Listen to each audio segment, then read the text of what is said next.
Isaac Merenciano Lucas es natural de Murcia, seminarista de Madrid, está en etapa pastoral como yo, es cruzado de Santa María y aparte pues es un amante de Carlo Acutis. Yo desde que le conocí hace 3 años ya solo nos hablaba de Carlo Acutis por todos lados. Y poco más, estudió filosofía, fue profe de religión, vio la vocación al sacerdocio y dijo a por ello. O sea que es un valiente que dijo que sí al Señor.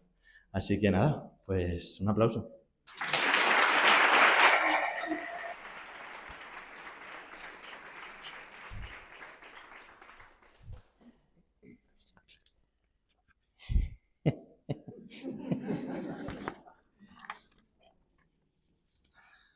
Espero que la cena sea buena.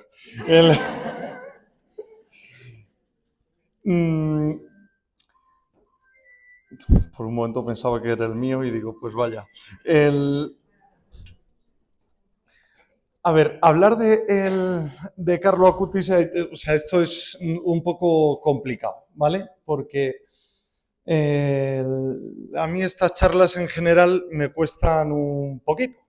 No os voy a engañar, cuando dijimos de venir, le dije la primera parte, que era que honor y esas cosas que hay que decir, le oculté la segunda parte, que era que me aterrorizaba. Y entonces digo, bueno, a ver, ¿por dónde empezamos? Porque yo lo de ponerme a contar ahora la vida de un santito, así como, o sea, veo caras de todas las edades y esas cosas, o sea, contar así la vida de un santito, de estas hagiografías, ¿no?, que leemos del siglo XIX, en las que, ay, este santito ya con 2 años se le apareció la Virgen y a partir de ahí todo fue para adelante hasta que llegó al cielo, pues para eso no he venido. Entonces, no sé, a mí estas cosas, digo, bueno, le decía a Pablo, digo, ¿cómo enfocarlo, no? Para que esto nos diga algo, que la idea de esto es que nos diga algo. Entonces voy a empezar de una forma, voy a lanzarme a la piscina. Pablo sabe que cuando yo digo esto, él se empieza a poner nervioso y dice, a ver, porque a veces hay agua y otras no. Entonces, hay 2 canciones que no son precisamente de la renovación carismática ni nada de eso. Una es de Té Canela y otra es de Beret. El título de la de Té Canela no lo puedo decir porque ya en el título tiene una palabra que prefiero no decir delante de la cámara. Y la otra es Cenizas de Beret. Y entonces digo alguna frase a ver si alguno se siente identificado. Dice la canción de Té Canela, no la voy a cantar, ¿vale? Ya sería demasiado. Dice, hoy me he levantado con un ser malvado en la habitación. Es despiadado, oportunista y traicionero. Dice saber todos mis puntos flacos, del sobaco hasta los miedos de los dedos de los pies. Me conoce bien, sabe hacerme daño. Dice que es como yo, pero más malo. Me va recordando los malos tragos que bebí. Siempre da la nota mala, pesimista. Habla y muerde a la vez esta parte de mí que ha decidido atormentarme y reparte palabras necias a oídos tontos. Voy a encerrarlo aquí, en un rincón de mi piel, donde solo lo vea si me rasco un poco. Y dice Beret, todo empezó cuando me llamé y nadie contestó. Ni el pasado creo que me pueda querer. Soy la carta que nunca nadie encontró, el postdata que jamás te enseñaré.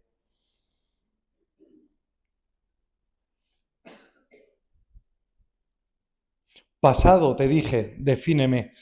Dijiste, en un futuro, por favor, pregúntame, que ahora se hace pronto para que yo pueda ver aquellos pecados que te quedan por caer. Esta es la parte en la que ya se ha quitado la gracia. Todos tenemos experiencia de esto, de esa parte de mí que no nos gusta, de esa parte de nosotros que quiere definirse por el pecado. Esa frase me encanta. Pasado, defíneme, aún no puedo porque te quedan muchos pecados en los que caer. La gente nos quiere definir por eso, por los pecados en los que caemos. Estos son tus pecados, ya está. Esta es tu etiqueta.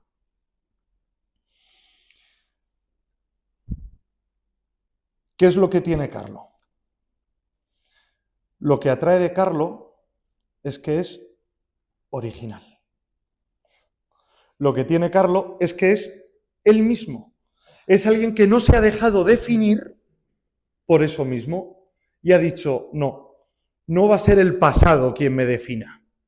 No va a ser mi miseria quien me defina. No va a ser todo eso lo que me defina. Solo hay una persona que puede definirme. Y ese es Dios. El santo es aquel que se ha dejado definir por Dios.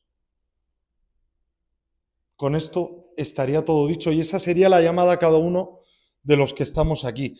Porque, o sea, aquí hay de todas las edades, desde los más jóvenes, que hay alguno por ahí, no voy a hacer levantar la mano para que no digáis, pero ¿quién es el desgraciado que ha venido aquí a hacerme pasar vergüenza? A los más mayores, que tampoco voy a hacer levantar la mano para que diga quién es el tío este que ha venido. Pero de verdad, todos tenemos la experiencia, ese rinconcito que nadie conoce de nosotros, que nos ha hecho llorar alguna vez a escondidas, que nos da miedo meternos hasta ahí.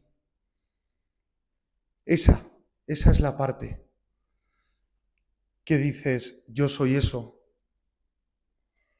Pues eso es lo que Carlo Acutis nos quiere dar una respuesta, que es ser un santo. Y es un santo con historia. Un santo de 15 años. Nació en 1991, el 3 de mayo de 1991, en Londres. 3 de mayo de 1991. Yo nací en el 95. La pregunta es qué he hecho yo con mi vida. Si este ha llegado ya beato y solo me saca 4 años. El 3 de mayo de 1991. 3 de mayo, que es un día normal. Bueno, no tan normal, gracias a que Goya pintó un cuadro que se llama así. Pero es un día normal. En 1991, ese día, nadie sabía lo que estaba ocurriendo. El mundo seguía tal cual. Nació el 3 de mayo de 1991 en Londres. Sus padres vivían allí por razones de trabajo. Fue bautizado... que tengo una presentación de PowerPoint, por cierto. Fue bautizado en esa iglesia de la cual tenemos fotos. La iglesia la he sacado de internet. Es decir, no son cuadros, no son restauraciones, es una iglesia que tú metes en internet y te sale. El italiano se me da, bueno, más o menos bien, el latín algo así, el inglés no, así que no pienso pronunciar Nuestra Señora de los Dolores en inglés. Our Lady of Dolors. Es la iglesia en la que se bautizó el 18 de mayo de 1991.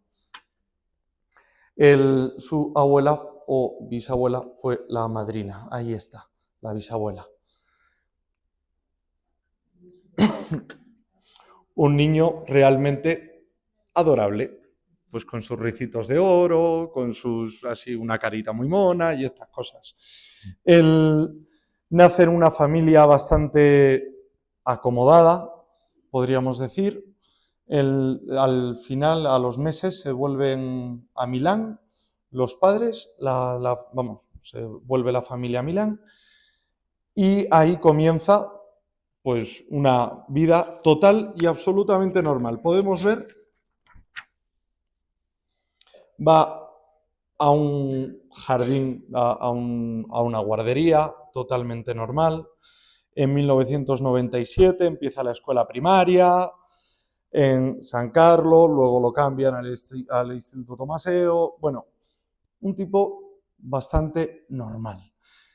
Vamos a fijarnos en un personaje que aparece ya en esta señora de aquí. Dicen de Juan Pablo II cuando cuenta su historia, antes de ser cura, antes de ser ese titán, ese titán que fue Juan Pablo II, antes de todo eso, él dice que se cruzó con un zapatero, cuyo nombre no conocemos, que le dio a leer a San Juan de la Cruz y que cambió su vida espiritual para siempre. Sin ese zapatero, un zapatero cualquiera que estaba arreglando sus zapatos, con un oficio bastante sencillo, es altamente probable que hoy no conociéramos a San Juan Pablo II, el Papa que dio la vuelta a la Iglesia y al mundo. El mundo hoy no sería el mismo sin Juan Pablo II. La Iglesia no sería la misma sin Juan Pablo II. Y si nos vamos hacia atrás, la Iglesia y el mundo no sería el mismo sin ese zapatero anónimo que hace, yo ya no sé cuántos años, 130 años, le dio a ese joven Carol un librito sobre un poeta español llamado Juan de la Cruz. Pues esta señora se llama Beata, es polaca, fue niñera de Carlo, una enamorada de Juan Pablo II, todavía no era santo, Juan Pablo II estaba en todo su vigor por aquel momento, y como buena polaca tenía una fe de los que han vivido la persecución, de los que saben lo que es ser cristiano ante la persecución, de los que llevan de los que son capaces de dar la vida por Cristo, que da gusto, y con ella empezó a paladear por primera vez las primeras frases a la Virgen, los primeros Ave Marías. Con ella iba recogiendo florecillas para llevárselas a la Virgen, con ella aprendió a rezar el rosario. Con ella estuvo hasta el 1996, creo que fue. Es decir, más o menos hasta los 4 o 5 años. Le marcó precisamente toda la infancia. Beata, a mí, yo cuando descubrí la figura de esta buena mujer, no sé, me impactó muchísimo, porque es esa figura anónima que marca la vida de la gente, ¿no? Yo cuando a veces pienso, digo, a mí me gustaría ser alguna vez el zapatero de un santo o la beata de otro santo. Yo no querría ser ni el Carlo Acutis ni San Juan Pablo II de nadie, pero el zapatero sí. Continuemos. En 1996 contratan a otro, Beata tiene que marchar con su hijo. En 1996 contratan a Rajes, un hindú, indio, de religión hindú, se convirtió gracias al testimonio de Carlo, estuvo desde 1996 hasta su muerte en el 2006.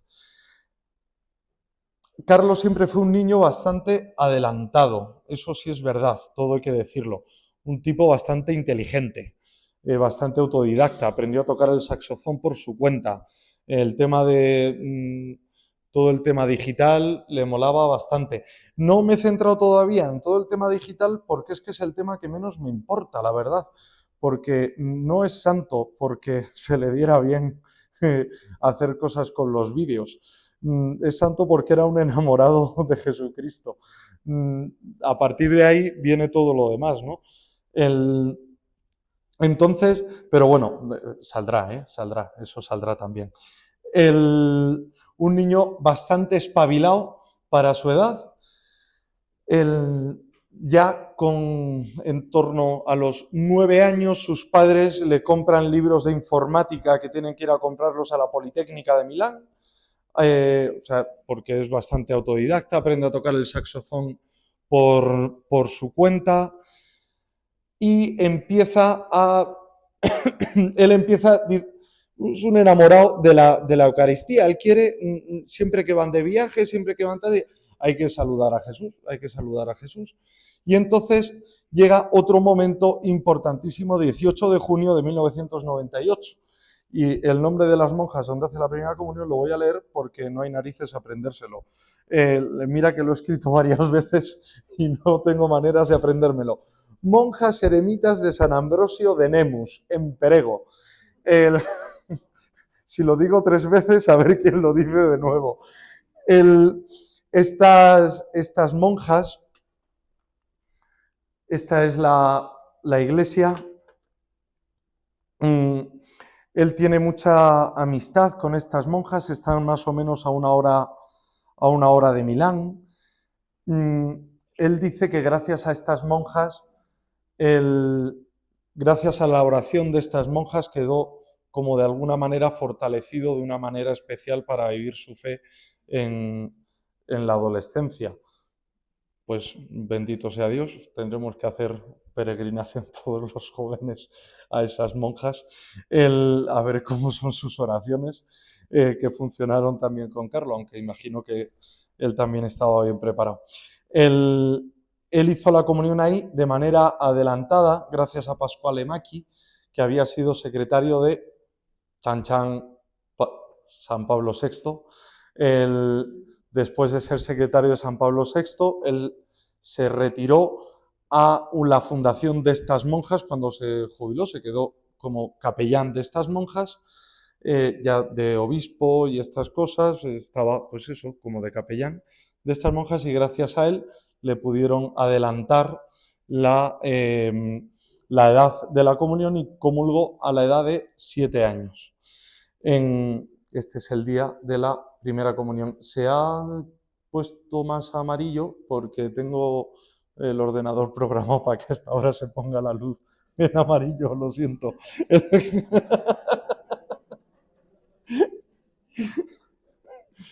El que se le daban bien las maquinitas era Carlos, no a mí.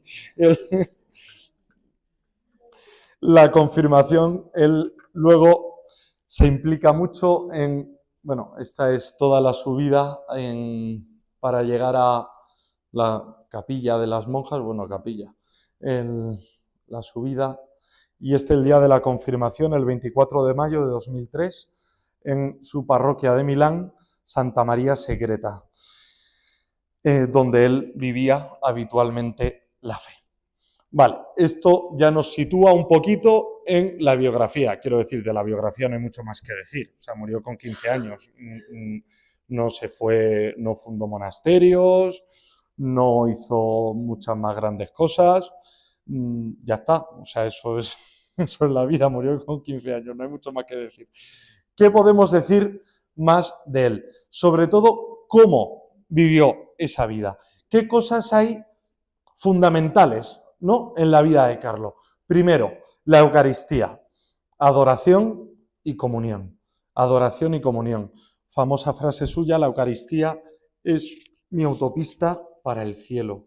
Sin él no puedo hacer nada, decía Carlo Acutis continuamente. Así lo recoge en las hojas que tiene en retiritos que hacía en su parroquia y cosas de estas, en las anotaciones que tomaba, de ahí se han sacado estas frases. Él siempre hacía todos los días adoración eucarística, antes o después de la misa. Él decía, de la misma manera que delante del sol uno se broncea, delante de la Eucaristía uno se va volviendo santo. Así de sencillo, simplemente al calor de la Eucaristía. Y luego la comunión a la que procuraba ir a diario. Es famoso cuando su padre le informó de que estaban organizando una peregrinación a Jerusalén y le dijo, bueno, que querrás ir, ¿no? Y él dijo, ¿para qué quiero ir a Jerusalén donde estuvo Jesús hace 2000 años si Jerusalén está sotto casa, si Jerusalén está debajo de casa, refiriéndose a cada templo que estaba en Milán? Dicen, cada sagrario está Jerusalén. En Jerusalén estuvo hace 2000 años, en el sagrario está ahora. Segundo punto. Este amor a la Eucaristía le llevaba a querer transmitir eso. De ahí lo de los milagros eucarísticos.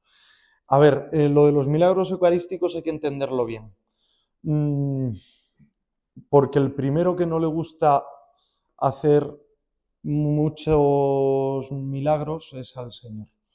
Entonces, por eso hay que entenderlo bien. Porque lo que quiere Carlo Acutis es decir, oye, en la Eucaristía el mayor milagro es ya de por sí la Eucaristía.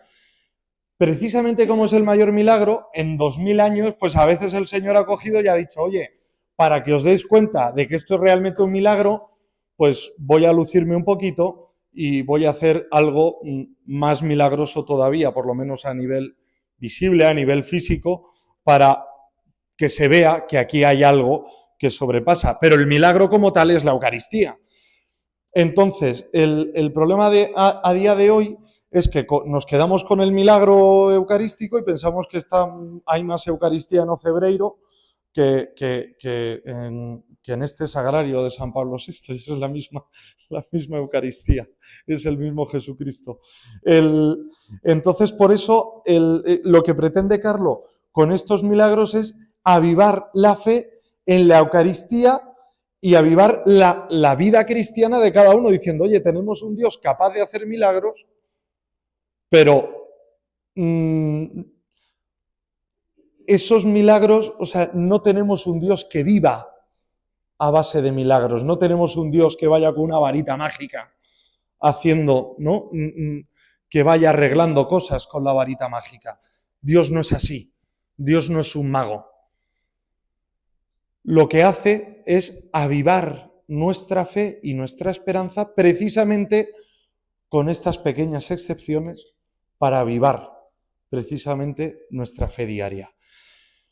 Lo que recoge Carlo son esta serie de milagros que las va a ir recogiéndolo. Bueno, aquí es que ahora van a ver fotos porque esto es una presentación de PowerPoint. Este es Santa María Segreta. Esto lo quise coger tal cual de Google Maps, porque he estado en Milán, como tengo un amigo que dice, uy, yo he estado muchas veces ahí con Google Maps. Entonces, esto cogí Google Maps, el Street View, y me fui a Santa María Segreta. Ahí está. Esa es la parroquia, lo que vería Carlos todos los días. Aquí está la página web, Miracoli Eucaristici. Creó una página web donde empezó a crear paneles explicativos de los diferentes milagros eucarísticos que hay por todo el mundo. De España recoge varios, uno de ellos, de los más famosos, el de Ocebreiro. ¿Por qué? Pues porque está en el Camino de Santiago y entonces es bastante famoso. No solamente está en el Camino de Santiago, sino que está después de subir la cuesta que llega a Ocebreiro, que cualquiera que haya hecho el Camino de Santiago, uno entiende que es necesario un pequeño milagro para seguir manteniendo la fe después de subir esa cuesta. Yo tengo que reconocer que cuando hice el Camino de Santiago, eso no tiene nada que ver con Carlo Acutis. Pero bueno, lo cuento porque tengo el micro yo. Al hacer el Camino de Santiago, esa era una cuesta infumable. O sea, ya me veis, no soy deportista de élite, ¿vale? O sea, no, si alguno tiene dudas...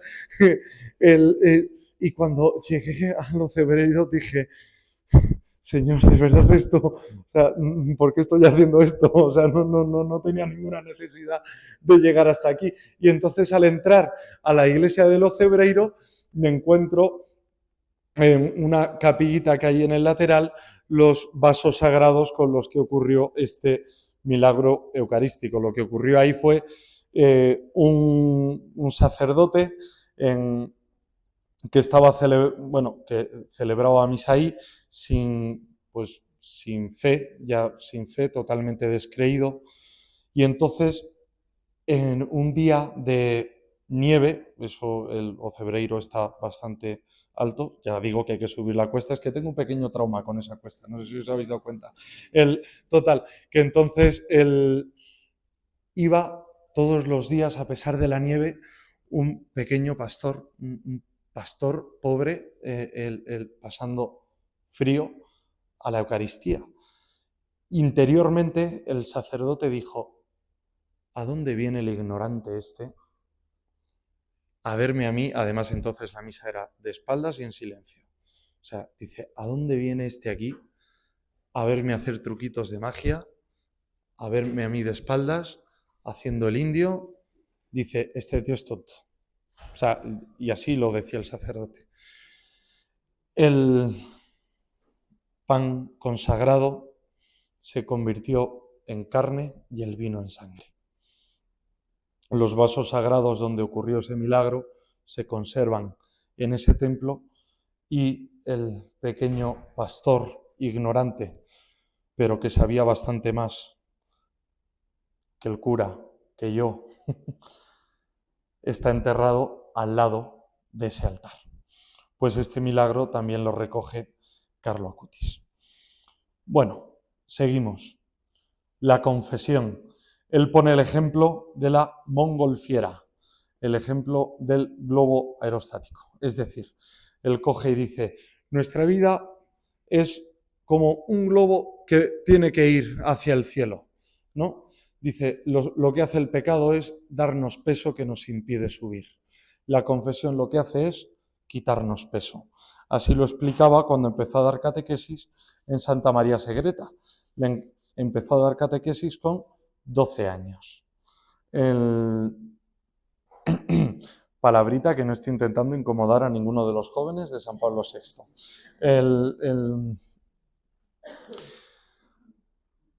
Y luego una vivencia de la caridad. A mí, de lo que más me impactó, en el funeral de Carlo Acutis había más de 200 personas que los padres no conocían.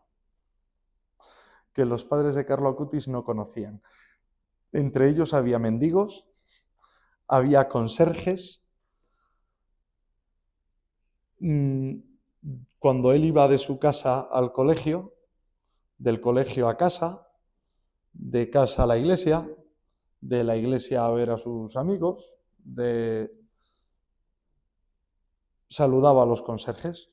Cuenta el conserje de su instituto, del Leone XIII, cuenta que alguna vez que no entraba por la puerta principal donde estaba él, volvía, o sea que entraba por la otra puerta, iba a posta a saludarle, a decir: hombre, ¿qué tal, cómo estamos? Y ya iba a clase. Más de 200 personas en el funeral que no conocían los padres. La madre siempre dice: el primer milagro ocurrió el día precisamente de su funeral. Es bastante conocida la anécdota en la que compra un saco de dormir a un mendigo, en la que guardaba parte de su comida, la metía en un tupper. En Asís, por ejemplo, él decía que Asís era el lugar donde más feliz había sido nunca. Su familia compró una casa allí, y ahí era donde ellos veraneaban, en la ciudad de Asís. Allí, en esta casa, para no hacer pasar vergüenza a un mendigo, él cogía parte de su comida, la metía en un tupper. Cuando el mendigo no estaba, la dejaba al lado de su saco de dormir y él se iba. Y entonces, y así iba haciendo varios días para ir dejándole la comida. De esto se enteraron después, ¿no? O sea, imagino que serán muchas más cosas las que no conocemos que hacía. La evangelización. Mirad, me encanta cuando, escuchando hablar a compañeros suyos, decían: Carlo Acutis no daba la tabarra. Evangelizar no es dar la tabarra. O sea, es que nos hablan de evangelizar y entonces se nos viene la imagen de San Francisco Javier con un crucifijo. Eso no es evangelizar. O sea, la mejor definición de Carlo Acutis, que recoge varias veces su párroco, su madre, dice, era un hombre, dice, era un chaval totalmente normal con una armonía especial. Eso es lo que evangelizaba. Sí, claro, por supuesto que hay que mostrar la cruz. Seguimos a un crucificado. Seguimos a Cristo y Cristo crucificado. Eso no nos lo quita nadie. Pero no abrumaba, no se trataba de saturar al prójimo, sino se trataba de conquistarlo. No se trataba se trataba de convencerlo desde el corazón. Mejor dicho, se trataba que Cristo pudiera convencerlo. ¿Y cómo? Queriendo. No había otra manera. Y así es como, no sé, esa es la manera que tenía Carlos, siendo normal. Otra inquietud grande de Carlos, la formación. Gran parte de todo lo que hace tengo que ir cortando. Gran parte de todo lo que hace Carlo Acutis es precisamente en esta línea de dar a conocer y por la formación. Es decir, dice, tenemos una fe apasionante, esto es digno de ser conocido. Cada uno como pueda, sin miedo. Hay algún vídeo muy gracioso donde explica la transubstanciación a los niños de su catequesis. A mí me encanta, me hace mucha gracia porque es un concepto, empieza a explicar así cosas de Aristóteles a niños. Digo, ¿pero qué hace este chaval de 14 años explicando cosas de Aristóteles? Digo, pero qué chaval. Pero claro, lo hace así con dibujitos y cosas de esas y queda majo. Y lo consigue, ¿no? No tiene miedo, ¿no? A mostrar precisamente la grandeza de su fe. Yo creo, mirad, que esto es lo más grande que podemos hablar de Carlos, que podemos detenernos cuando una persona no tiene una historia en ese sentido apasionante, podemos ir diciendo 1001 anécdotas de él, ¿no? Yo creo que lo más importante, lo que nos podemos quedar de él es con esto, o sea, es el testimonio de una persona que está en el cielo, que esa foto tiene 15 años, alguna más, pero que esa es la foto de ahora, o sea, que se hizo con una cámara de ahora, y esos ojos ahora están viendo al Señor, ¿no? Eso es lo que nos debe de conquistar, que ojalá sea así, que ojalá sea así.